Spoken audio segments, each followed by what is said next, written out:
ప్రేక్షకులందరికీ నమస్తే. మహిళకు 54 ఏళ్ళ జైలు శిక్ష పడ్డదంటుల్లా. 54 ఏళ్ళు, ఆమెకు ప్రస్తుతానికి 38 ఏళ్ళు. 38, 54 ఎంత అవుతుండొచ్చు? 92 ఏళ్ళు అవుతుంది. ఇక 92 ఏళ్ళు ఆమె లోపలనే ఉండాలంట. మరి ఏమక్కడికి జైలు శిక్ష పడ్డది ఆమెకు? గంత పెద్ద శిక్ష ఎందుకు పడ్డదంటే తమిళనాడు అంట. తమిళనాడులోని తిరువారూరు అంట. తిరువారూరు జిల్లాల ఊరి పేరు ఏముండే? తేదియారూరు అంట. తేదియారూరు.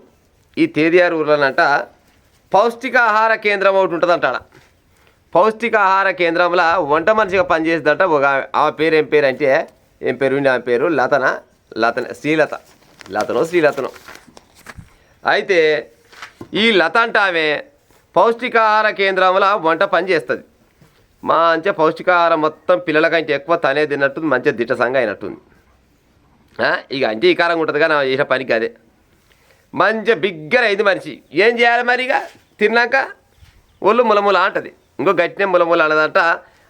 అక్కడనే ఉన్న ఒక పాఠశాలంట ఒక పోరగాడు చదువుకుంటాడంట. ఆడు 10వ తరగతి చదువుతున్నాడంట పోరగాడు. ఆ 10వ తరగతి పోరగాడు జర్రంత ఎర్రపుర్రగా ఉన్నాడు, దొబ్బుగా ఉన్నాడంట. పోరగాని మీద పానం పెట్టింది. పానం పెట్టి ఆ పోరగానితో ఎప్పుడు సన్నిహితంగా సోప చేస్తూ ఉందంట. ఆయన పిలిపించి గడుకోసారి ఆ జీడిపప్పు, బాదం పప్పు, ఆ పప్పు ఈ పప్పు పెట్టి గతగాని మంచిగా లైన్లో తీసుకొచ్చుకుంది. గతగాడు ఏమనుకుంటాడు? ఒక అమ్మేజో లేకపోతే అక్కేజో అనుకొని పోరగాడు ఇక పిలిచినప్పుడు అలా పోతుండట. మంచిగా జీడిపప్పు బాదపప్పు తింటుండు. నేను జీవన పోసుకొని బయటకు పోతుండట. ఇక గిట్టే పొరగాని మీద రోజు రోజుకు స్నేహం కాస్త ప్రేమగా మారిందట. ఇంక ప్రేమ మారినాక ఏమొస్తుంది? కామే కదా. ఈ పనులు అయితే అయిపోయినాయి కానీ ఇంకొకటే బైక్ ఉంది అనుకుందట. ఆ పొరగానికి మాయమాటలు చెప్పిందట.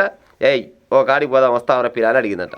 నువ్వు ఇన్ని రోజులాగా జీడిపప్పు బాదం పప్పు పెట్టినాక నువ్వు పిలుస్తారా? నేను మా ఇంట్లో కంటే ఎక్కువ నువ్వే అనుకున్నాడట. ఆమె ఆ చెప్పిన కాడికి పోయిందట.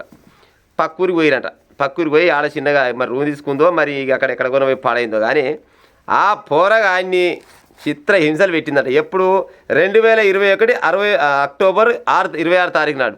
2021 అక్టోబర్ 26 తారీఖు నాడు ఆ పోరగాన్ని తీసుకొని బయటికి పోయి ఇక ఆ పోరగాన్ని ఇంట్లో తోలి ఆయన్ని చిత్ర హింసలు పెట్టి ఆయనతోటి లైంగికంగా ఆయన పైన దాడి చేసిందట.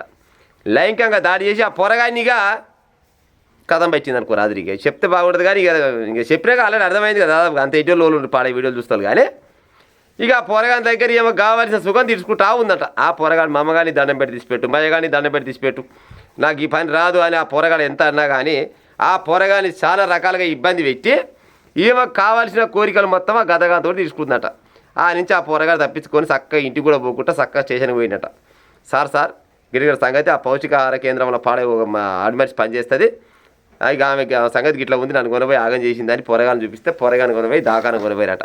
దవాఖాన కొనపోగా దవాఖానలో పోయి పరిచయం చేయగానే ఆ పోరగాని పైన పలుమార్లు అత్యాచారం చేసినట్టు ఆ దవాఖాన రిపోర్ట్ ఇచ్చినారు దవాఖాన వాళ్ళు.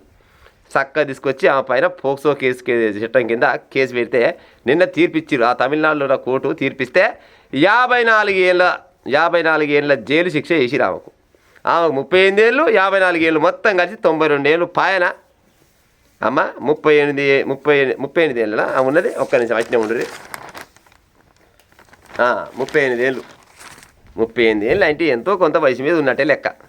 ఒకవేళ నీకేమైనా గట్టిగా పాడుబుద్ధి పుడితే ఆ పొరగాల పెట్టకుండా ఆ పౌష్టికాహారం మొత్తం తిని ఏమన్నా ఒళ్ళు ములముల అంటే పెళ్లి చేసుకుంటావా? ఆల్రెడీ పెళ్లి అయి ఉంటుంది. లేకుంటే ఇంకేదైనా మార్గం చూసుకుంటావా? ఇంకా బతుకునే మార్గాలు పాడైపోను. గట్ట చూసుకోవాలి కానీ బుడబుడ పొరగాలం కొనబోయి నీ కోరికలు తీర్చామంటే ఆ పొరగాలకు అసరాని బిసరాని పొరగాలు ఏం చేస్తే ఎట్ట పాడవుతారు చెప్పురిగా అంటేనే వికారం. కానీ మరి పేపర్లో వచ్చిన ముచ్చటైనా ఆ గద్ద కానీ ఇబ్బంది పెట్టి ఆ పొరగాని పైన అత్యాచారం చేస్తే కొనబోయి లోపలేసిరంట. ఇన్నాళ్ళకు తీర్పు వచ్చింది. 2021 అంటే ఇది 2025 అక్టోబర్ 26 తారీఖు నాడు జరిగిన ముచ్చట. 54 ఏళ్ళ జైలు శిక్ష విధిస్తూ 18,000 రూపాయలు జరిమానా వేసిరంట. ఎప్పుడు చల్లబడ్డట్టుంది అవపానం. ఇక జైలు జీవితం మొత్తం ఇక ముసలైన దాకా 92 ఏళ్ళ దాకా ఇక గల్లనే ఉండాలి. ఇప్పుడు ఎడిగిపోతున్నచ్చు ఇక. ఇంకో గిట్ల కొంతమంది ఒళ్ళుముల పెట్టిన వాళ్ళు గిసంటి బడవ పనులు బజ్జాతి పనులు చేసుకుంటూ ఉంటారు. అందుకోసమనే చట్టాలు బాగా బలంగా అయినాయి. ఎవరు నిష్పెట్టే కాలం అయితే లేదు. మా అమ్మగారికి అసలు ఆలోచనల వల్ల ఉంటే జర మానుకొని ఉపాయం చేయిరి.